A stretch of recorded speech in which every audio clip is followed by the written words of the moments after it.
क्या हो? ये मुझे मैम बहुत ज्यादा देखता रहता है। Oh my God. और अगर आप सुंदर हो और आपको लोग तारीफ कर रहे हैं, उसको दुनिया देखेगी, तारीफ करेगी, उनको यकीन नहीं होगा सबसे पहले कि आप 1 घंटे से ये ठीक कर रही हैं। यानी as an intern, as an employee लगेगा ना एडजस्ट होने में, एडजस्ट होने में चीज थोड़ा सा तड़का अगर हम पर्सनल टच का डाल दें। और मैं 3 दिन से आत्महत्या करने की सोच रही हूँ।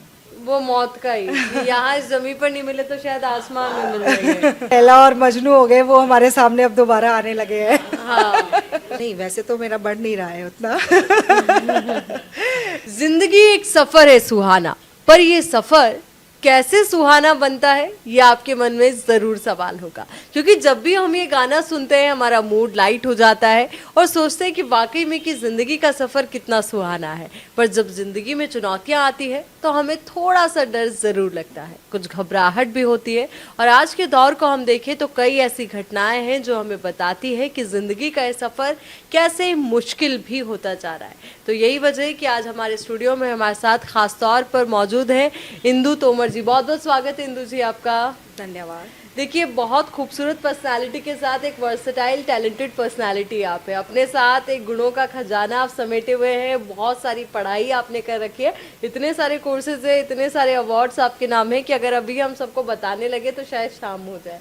बहुत ज़्यादा आपकी अभी भी पढ़ाई में रुचि है, कविताएं आप लिखती हैं, अपना खुद के एक यूट्यूब चैनल के माध्यम से, सोशल मीडिया के माध्यम से लोगों की काउंसलिंग कर रही है, उन तक एक बहुत पॉजिटिव मैसेज कन्वे करने की कोशिश कर रही है। और जैसे कि आपने ऑफ द कैमरा हमसे बात की थी ना, तब आपने बताया था कि आपका मकसद लाइफ का एक ही है, खुशियाँ बांटना, प्यार बांटना। Yes. तो आज इंदु जी आज हमारे साथ जब यहाँ पे मौजूद है, जिंदगी के इस पड़ाव पर जब आज आप हैं जहाँ आपने बहुत कुछ अचीव कर लिया, भरतपुर से जो सफ़र शुरू हुआ था बाड़मेर तक पहुँचा है, तो कैसे ये सफ़र आगे बढ़ा और अब तक के सफ़र में आप अपने आप को कहाँ खड़ा देखती हैं?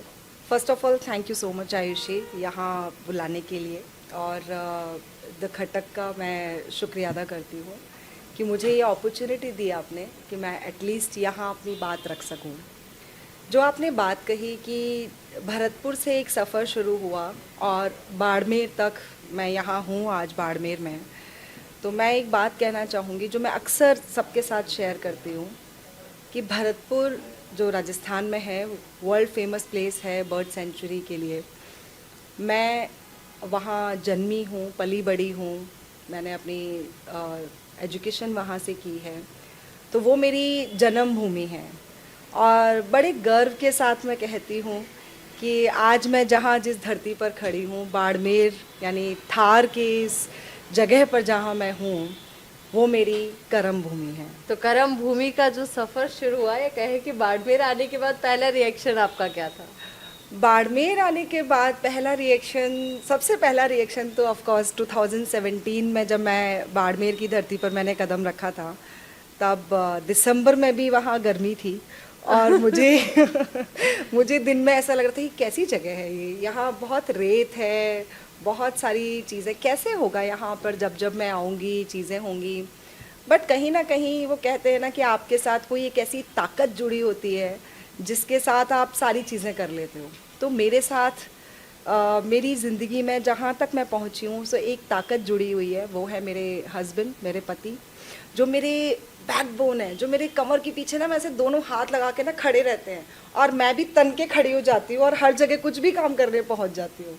सो वहाँ से मेरी ये जो बाड़मेर के लिए जो एक इच्छा थी ना कि यहाँ पे भी कुछ ना कुछ काम करूँगी मैं। और मेरी शुरू से एक आदत रही है, शायद बचपन से ही एक आदत रही है कि जहाँ कुछ भी नहीं होता ना, वहाँ भी मुझे कोई ना कोई काम नज़र आ जाता है। तो उसके चक्कर में शायद मैं इतनी चीज़ें कर पाई, इतने लोगों के साथ कनेक्ट हो पाई।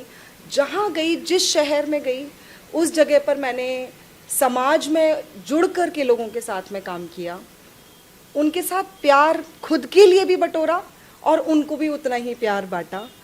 तो शायद ये मेरी आँखों में छलकता है जो प्यार, जो खुशी है, वो रियल है। और इसीलिए मैं हर जगह पर अपनी चीज़ें करती रहती हूँ, सोशल वर्क करती हूँ। एजुकेशन लाइन में भी मेरे को इतनी ही इंटरेस्ट रहा, इसीलिए मैं पढ़ती गई, चीज़ें करती गई, बिकॉज़ कहीं ना कहीं आपको कुछ ना कुछ जानने के लिए लर्निंग जो है ना आपकी, वो बहुत काम आती है। बिल्कुल, जाने के लिए लर्निंग बहुत काम आती है। यही वजह है कि आप कोविड में भी थमी नहीं, रुकी नहीं और उस दौरान भी आपने बहुत सारे कोर्सेज़ जो है वो किए। कुछ कोर्सेज़ पे अगर आप प्रकाश डालना चाहें, कुछ बताना चाहें कि जैसे कई जो कॉमन कोर्सेज़ होते हैं हम पढ़ते हैं कि भई बीए कर लिया, बीएससी कर ली, एमए कर लिया, एमएससी कर ली, पीएचडी कर ली, पर आपने कुछ हटके भी किया है। एक बार वो जो हटके वाले कोर्स है ना, जो सबको मतलब एक झटका दे सकते हैं, उनके बारे में बताइए। वो झटका देने के लिए मुझे किसी ने एक बार एक सवाल किया था कि आप अपनी लाइफ में अच्छा खासा कर रही थी और एज अ लॉयर आप अपना काम कर रही थी। So yes, as a lawyer जब मैं अपना काम कर रही थी तो बीच में हट के मैंने एंटी ह्यूमन ट्रैफिकिंग का कोर्स किया, जो कि शायद उसने मेरी आंखें खोल दी समाज को समझने के लिए, लोगों को समझने के लिए, चीज़ों को समझने के लिए, कानून को समझने के लिए। वहाँ वो सब चीज़ें कर रही थी, लेकिन उस बीच में शायद मैं आर्टिजन्स के साथ जुड़ी हुई थी, तो हैंडीक्राफ्ट की वो चीज़ें भी करती थी।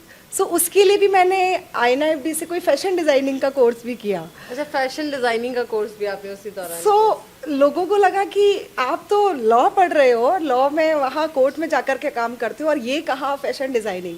लेकिन वो मेरा जो पैशन था वो मुझे साउथ अफ्रीका तक लेकर के गया, जहाँ मैं आर्टिजन्स को जुड़ी और उनके साथ मैंने काम देखा, उनको काम देने की कोशिश की, उनके काम को यहाँ लाने की कोशिश की। सो आर्ट एंड कल्चर का एक जो एक्सचेंज प्रोग्राम हुआ उसके दौरान मुझे वहाँ बुलाया गया था। मतलब मैं वाकई में मतलब जानना चाहूँगी, क्योंकि जिस तरीके से आपने बताया लॉ की पढ़ाई चल रही थी, ह्यूमन ट्रैफिकिंग आपने पढ़ा, उसके बाद मतलब ये सारे एक ऐसे नहीं है कि रिलेवेंट है, सारे इरेलेवेंट से कोर्सेज है। और यहाँ पर अगर आपका पर्सनल इंटरेस्ट में जानना चाहूँ, पर्सनल इंटरेस्ट जो है मेरा अभी फ़िलहाल में अगर मैं कहूँ, क्योंकि इंटरेस्ट एक ऐसी चीज़ है कि आपके वक्त के साथ साथ बदलते रहते हैं, तो आपकी रुचियाँ, लेकिन आज की डेट में जो है और शायद शुरू से है, मुझे लोगों के साथ मिलना, बात करना, उनकी कोई भी प्रॉब्लम्स वो कहें या ना कहें उनको समझना, उस पर काम करना और उनकी ज़िंदगियों में कोई एक मीनिंगफुल चेंज लेके आना, ये एक मेरा सबसे बड़ा इंटरेस्ट है। इसीलिए मैंने अपना NGO स्टार्ट किया, मैं काउंसलिंग फील्ड में आई, मैंने मास्टर्स की, 3rd मास्टर्स जो थी मेरी आफ्टर क्रिमिनोलॉजी, वो मेरी साइकोलॉजी में रही है ऑफिशियली। और उसके बाद में जो मैं आज की डेट में अगर मैं कहूँ कि वर्तमान में अगर मैं काम कर रही हूँ, तो as a counsellor, as a relationship coach, as a life coach, as a NLP coach, आप कुछ भी कहें, but yes, as a normal human being I'm just trying to bring some change in this society. Society में कुछ परिवर्तन हो, बेहतर हो, ये आपका मकसद है। और यही कह सकते हैं आपकी रुचि भी है, हॉबी जिसे कहा जाता है वो भी आपकी यही है कि लोगों से मिले, उनसे बात करें और उनको वो सजेस्ट करें जो उनके लिए बेटर है। अब यहाँ पर एक बात ज़रूर आती है जब भी हम बात करते हैं इन सारी चीज़ों की, पर एक सवाल कई लोगों के मन में होता है कि वाकई में जो मेंटल हेल्थ है ना, आज के टाइम में कुछ लोग जो धीरे धीरे आप समझने लगे, एक दौर था जब इसको कोई समझता ही नहीं था। डिप्रेशन का नाम सुनते क्या है डिप्रेशन, मतलब क्या ये भी कोई बीमारी, ये भी कोई बीमारी है? ये सवाल रहता था। और आजकल छोटे छोटे बच्चे हैं, उनको डिप्रेशन है, उनको मतलब हार्ट रिलेटेड ऐसे इश्यूज आ जाते हैं, जैसे लाइक हार्ट अटैक आ गया किसी को, क्योंकि कहीं ना कहीं माइंड से ही ये रिलेटेड है। करेक्ट। तो वो चीज़, उसको लेकर आपका क्या व्यू है? मैंने जहाँ तक बहुत सारी किताबें पढ़ी हैं या मैंने एक्सपीरियंस किए हैं, कोर्सेज देखे हैं, या फिर उसके साथ मैं कहूँ मैंने लोगों के साथ काम किया है, बहुत सारे केसेस ऐसे हैंडल किए हैं जहाँ पर मैं दावे के साथ कह सकती हूँ कि ऐसी बहुत सारी बीमारियाँ हैं जो आपके सिर्फ थॉट्स की वजह से शुरू होती हैं। सबकॉन्शियस माइंड का कॉन्सेप्ट हम सब ने सुना है। सो अगर आप इस कॉन्सेप्ट को समझें कि जैसा जैसा आप सोचने लगते हैं वैसा वैसा कॉन्शियस रूप में आप अपनी बॉडी को या अपने सामने जो आपका बिहेवियर है उसको आप वैसे ही प्रोग्रामिंग देने लगते हैं, और वो जो प्रोग्रामिंग होती है, वो जो प्रोग्राम आपकी बॉडी ने एक्सेप्ट किया, वापस वही रिवर्स चैनल के साथ आपके थॉट्स में वही आने लगता है। सो धीरे धीरे कहीं ना कहीं अगर मैं ये कहूँ कि आप अपने थॉट्स में जहाँ पर आपने एक चीज़ शुरू की और आपने उसी पर फोकस करना शुरू कर दिया, आज मेरे सिर में दर्द है और सिर में दर्द है को लेकर के आपने इतना एग्रीवेट हो जाएगा वो शाम तक, क्योंकि आपने अपने आप को बार बार वही चीज़ बोली। और अगर सिर दर्द है आपने माना, लेकिन आपने स्टिल कुछ कुछ चीज़ें करते हुए आप अपने आप को सोचा कि नहीं, मैं बहुत सारे काम कर सकती हूँ, बहुत सारी चीज़ें कर सकती हूँ, तो आपने पॉजिटिव साइड में वर्क किया तो धीरे धीरे आपका सिर दर्द बंद हो जाएगा। मैं लाइव एग्जांपल हूँ कि मैंने अपने बहुत सारी जो फिज़िकल एलिमेंट्स हैं, बहुत सारी प्रॉब्लम्स हैं, उनको मैंने आज की डेट में ज़ीरो किया है, just because of my meditation and just because of my reiki practices and मेरे सबकॉन्शियस पर काम करके। यानी कि कह सकते हैं कि जो बड़ी से बड़ी बीमारी है उसका आप इलाज कर सकते हैं अगर आप मेडिटेशन करते हैं, अपने सबकॉन्शियस जो माइंड है उसको एक्टिवेट करते हैं और उसको पॉजिटिव वे में अगर आप लगाते हैं। ये बिल्कुल सच है। बिल्कुल सच है। ऐसा मतलब आपने खुद के साथ तो एक्सपीरियंस किया है क्या, किसी और को भी आपने देखा? बहुत सारे लोगों कोई एग्जांपल जो आप? एक एग्जांपल मैं बहुत रिसेंट देती हूँ बिकॉज़ वो मेरे शायद जो क्लाइंट हैं उनकी शायद परमिशन भी है इसमें, क्योंकि अभी कुछ दिन पहले ही मेरे पास में एक वीडियो आया जो मैंने सुबह आया था और रात को देखा, जिसमें उन्होंने अपने बारे में अपनी चीज़ें बोली हैं और मुझे थैंक यू बोला है, ग्रेटिट्यूड है इसके लिए मेरे क्लाइंट को। लेकिन उसमें पिछले 7 या 8 साल से वो अपनी ज़िंदगी में अपनी बहुत सारी चीज़ों पर वर्क कर रही हैं और कोशिश कर रही हैं कि वो उस पॉजिटिव एनर्जी की तरफ काम कर सकें। लेकिन बहुत सारे बिलीफ सिस्टम, बहुत सारी वैल्यू सिस्टम या हमारे फैमिली स्ट्रक्चर्स या हमारा जो अपब्रिंगिंग है या सोसाइटी में जो बहुत सारी चीज़ें चल रही हैं, उनकी वजह से वो एक पॉजिटिव थॉट पर फोकस नहीं कर पा रही है। समझते हम सब हैं, गुस्सा नहीं करना चाहिए, रोना नहीं चाहिए, ऐसे ही नहीं करना चाहिए, लेकिन बहुत सारी चीज़ें हैं जिनको लेकर के हम लोग बार बार कॉन्टीन्यूसली उस पर काम नहीं कर पाते, कंसिस्टेंट नहीं हो पाते हैं। तो कंसिस्टेंसी के साथ में अगर आप उस पर काम करने लगें and somebody is there with you in this journey, तो चीज़ें ईजी हो जाती हैं। So I did my job. मैंने उनको हेल्प किया कि वो अपनी खुद की अंदर की जो ताकत है उसको पहचानने की कोशिश करें, अपनी जो पॉजिटिव एनर्जी है उसको निकालने की कोशिश करें और उस पॉजिटिव एनर्जी को साइड में जहाँ पर भी लगाना चाहते हैं अपने कामों में लगाने की कोशिश करें एंड रिजल्ट पॉजिटिव आया। अब यही से एक सवाल, जब आपने कहा कि लॉयर थी तब आपने बहुत सारे ऐसे लोगों के दुख दर्द सुने, बहुत सारी चीज़ें ऐसी देखी कि हाँ लोग कितनी तरीके से नेगेटिव हो चुके हैं, मेंटल हेल्थ किस तरीके से उन्हें अफेक्ट कर रही है, तो वहाँ से इस सफ़र की शुरुआत हुई, ऐसा मान के चल सकते हैं? सफ़र की शुरुआत कहाँ से हुई ये तो शायद मुझे भी याद नहीं, लेकिन हाँ एक ऑफिशियल जर्नी की शुरुआत हम कह सकते हैं कि ऑलमोस्ट मेरे साथ इस ऑफिशियल जर्नी की शुरुआत जो है, एक मैं बताना चाहूँगी कि मेरे साथ एक इस तरीके की जर्नी जहाँ पर मुझे लोगों की मदद करनी है, चीज़ें हैं। बहुत सारे लोग कहते हैं कि मैंने फ़लाना स्कूल में किसी बच्ची को गोद ले लिया, उसकी पढ़ाई के लिए पैसे दे रहे हैं, कोई कहते हैं हमने उन बच्चों को गोद लिया है या हमने उस फैमिली को गोद लिया है, किसी ने तो गाँव को गोद लिया है। सो इस तरीके की चीज़ें शुरू करते हैं, पर मुझे लगता है कि आप जब तक खुद से काम नहीं करते हो तब तक बाहर की चीज़ें आप नहीं कर पाते हो। तो शायद मैंने जो जिम्मेदारी ली वो जिम्मेदारी मैंने अपने घर से ली, और उस वक्त मेरी जो उम्र थी वो शायद उतना समझने की नहीं थी कि मैं आगे क्या देख रही हूँ, क्या रिज़ल्ट होगा। जस्ट जिम्मेदारी ले ली और पूरे शिद्दत के साथ निभानी है, ये सोचा था। कौन सी जिम्मेदारी? वो जिम्मेदारी शायद यहाँ मैं उस तरीके से नहीं डिस्कस कर पाऊँ, लेकिन हाँ एक ऐसी जिम्मेदारी, I am a beautiful mother of 4 beautiful kids. So वो बड़े 2 बच्चों की जिम्मेदारी जो मैंने ली, वो जिम्मेदारी ने मुझे यहाँ तक पहुँचाया है और वही मेरे लिए एक सबसे बड़ी ब्लेसिंग है। तो उसके साथ साथ मैंने ज़िंदगी को पढ़ना शुरू किया, समझना शुरू किया, और वहीं से मैंने बाहर जो बहुत सारे लोग हैं उनकी ज़िंदगियों में क्या तकलीफ़ हो सकती है, उस तकलीफ़ को देखना शुरू किया। यानी कि जो बड़े बच्चे जिनको एक तरीके से आपने माँ का प्यार दिया, फैमिली में, आई एम मदर, हाँ बिल्कुल बिल्कुल, अब आप उनकी माँ ही है और ये बिल्कुल आपका पूरा हक भी है।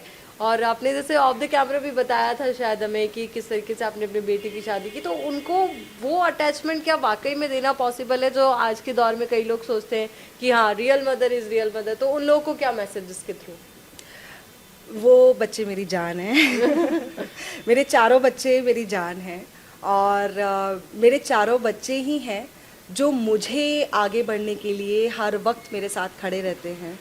मुझे अभी उनके लिए मैसेज नहीं है, उनके लिए मैसेज तो बस यही है कि yes, you all are my strength, you all are you know the backbone power. मेरे साथ जो पावर हमेशा चलती है, लेकिन सबसे बड़ी चीज़ मैं उन लोगों के लिए कहना चाहूँगी, ये सोसाइटी में मेरा उन लेडीज़ के लिए, उन लड़कियों के लिए ये मैसेज है जो जनरली कई बार एम्पावर्ड तो हो जाती हैं, अपने आप को बहुत एम्पावर्ड समझते हैं हम लोग, लेकिन वो एम्पावरमेंट सिर्फ़ और सिर्फ आपकी करियर और प्रोफेशन में ही रह जाता है, वो आप अपने परिवार तक नहीं ला पाते हो। एग्जैक्टली मतलब हम लोग कई बार ये भी सोचते हैं ना कि मदद करनी है तो हम ढूंढते हैं कि कहाँ जाएं कच्ची बस्ती में, वहाँ लोगों की मदद करें, हालांकि वो गलत नहीं है। पर वहीं दूसरी ओर ये भी एक बड़ा मुद्दा है कि हम उनकी मदद तो कर देते हैं पर शायद जो हमारे आसपास थे हम उनकी और नज़र नहीं डालते। करेक्ट। सो फैमिली को संभाल के रखना, बैलेंस करके रखना, आई थिंक हमारी सोसाइटी का रियल डेवलपमेंट है। जो हम इवोल्यूशन की बात करते हैं ह्यूमन सोसाइटी की, वो क्या ये है, ये देखने के लिए हम यहाँ तक पहुँचे हैं। इंदु मैम आपने एक बहुत बड़ा मुद्दा छेड़ दिया जाने अनजाने में, क्योंकि आजकल क्या हो गया है ना, एक बहुत बड़ा जो यंग गर्ल्स कह लीजिए उनमें ये पॉइंट है कि हमने तो पढ़ाई इसलिए की थी ताकि रोटी ना बनानी पड़े और अब है ना पढ़ाई करने के बाद नौकरी भी करो रोटी भी बनाओ। किसने कहा था इतना एम्पावर्ड होने के लिए? देखिए रोटी बनाना इज लाइक, अगर आप शोइंग दिस जिम्मेदार आप अपना अगर हम रियल फेमिनिज्म की बात करें, सो यू नो, मतलब चाहे शायद हमारा टॉपिक कहीं और जा रहा है, लेकिन अगर हम एक रियल फेमिनिज्म की बात करें तो एक लेडी क्या है, मकान है वो चार दीवारी, अगर उस घर में एक औरत नहीं है तो वो औरत जो है वो उसको घर बनाती है। तो कैसे बनाती है? अपनी प्रेजेंस से, अपने प्यार से, अपनी स्माइल से, बैलेंस से। एक लेडी है जो शायद एक फादर और बेटे के बीच में एक ब्रिज बनती है, राइट। एक लेडी है जो शायद जब दूसरे रूप में होती है तो वो जब बहन होती है तब वो एक अपने भाई और फादर के बीच में भी कई बार ब्रिज बनती है।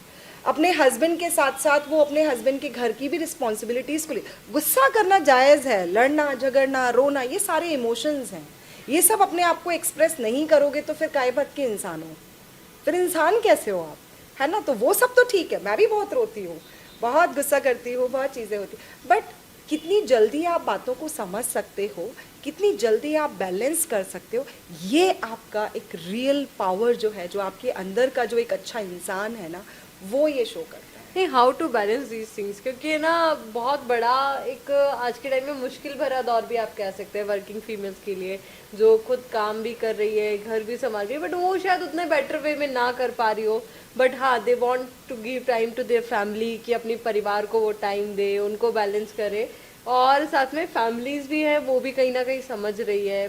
बट इसको और बेटर कैसे किया जा सकता है? बेटर करने के लिए देखिए हर किसी का अपना तरीका है, एंड शायद मेरे कितने भी बार कह देने से बहुत सारे लोग अपने अलग अलग लॉजिक्स और अपने अलग अलग चीज़ें बोलने के लिए तैयार होंगे, अपने आंसर्स होंगे उनके पास, प्रॉब्लम्स होंगी उनके पास अपनी, बट एक बहुत जनरल तरीका जो है, जो हमारे शायद बड़ों ने ही हमको सिखाया था कि कभी कुछ बर्दाश्त करके, कभी कुछ इग्नोर करो, ठीक है, कुछ चीज़ों पर बात करो, कुछ चीज़ों को मुस्कुराहट के साथ और धैर्य के साथ निकाल दो।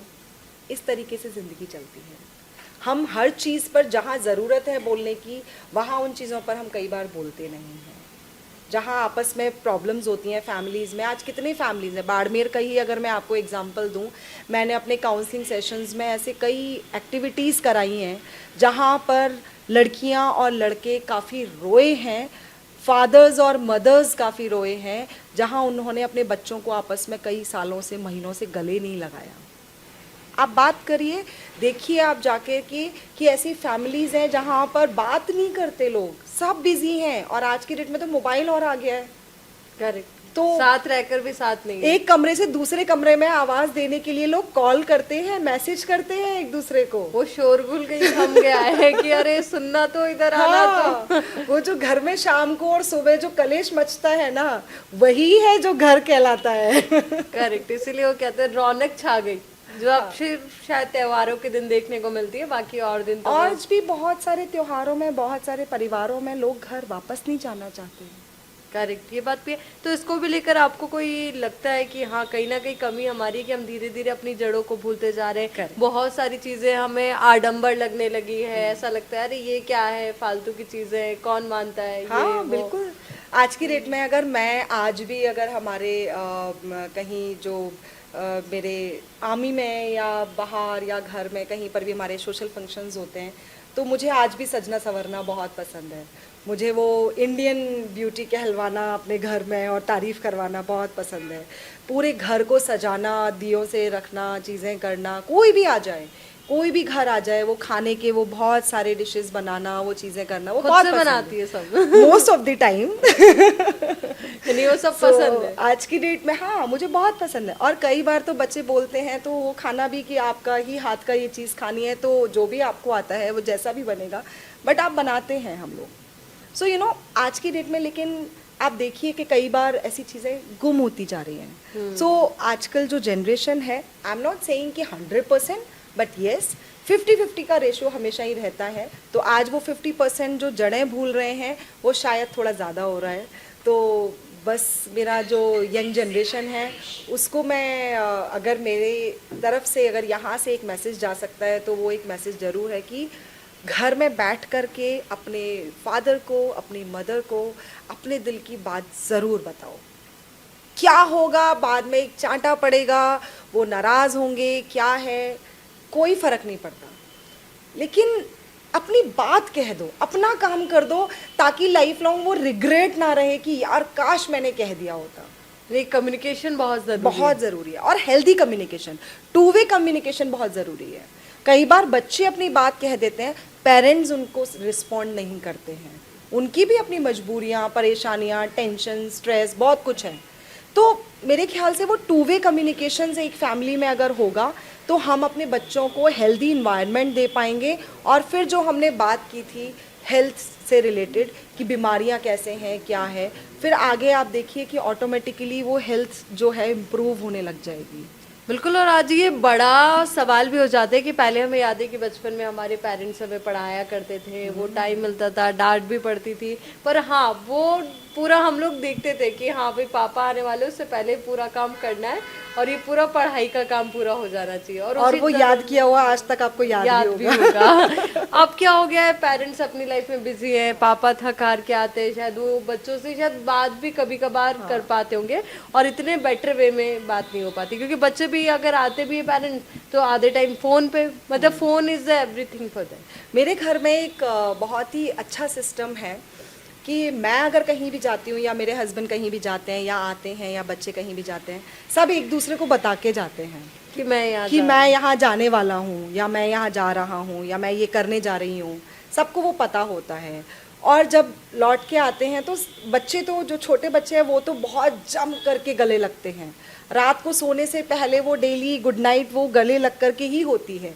अगर किसी कोई गलती कर दी और अगर कहीं गुस्सा हो जाए हम लोग कि नहीं आपने ये गलत किया हुआ है, तो शायद बच्चे ना वो तब तक खड़े होकर सॉरी भी बोलेंगे, बार बार मनाएंगे भी, बार बार चीज़ें भी करेंगे। और चारों ही बच्चे मेरे ऐसे हैं, बड़े भी हो गए हैं तब भी, कि उनको वो गले लगना बहुत पसंद है। सो यू नो एक जादू की झप्पी जिसको कहा गया था, वो मैं उसमें फर्मली बिलीव करती हूँ कि किसी के साथ भी अगर कुछ हुआ है, आप उसको यहाँ से टच कीजिए। आप ये टच को ज़रूर देखिएगा, एक ह्यूमन टच जो है वो प्यार भरा टच आप उसको कीजिए कि सब ठीक हो जाएगा। आप देखिए थोड़ी देर में वो व्यक्ति या तो आंखों से आंसू निकल के रो देगा, या वो बहुत अच्छा हो जाएगा, या आपको अपनी दिल की बात ज़रूर बताएगा। थोड़ी देर बाद अगर हम देखें कि किसी को भी आप मैजिकल टच है, किसी को आप गले लगाइए, वो उसका कोई दूसरा सॉल्यूशन ही नहीं है चीज़ों में। जादू की झप्पी। जादू की। तो ये जो सीक्रेट है वो भी आपने यहाँ रिवील कर दिया वैसे।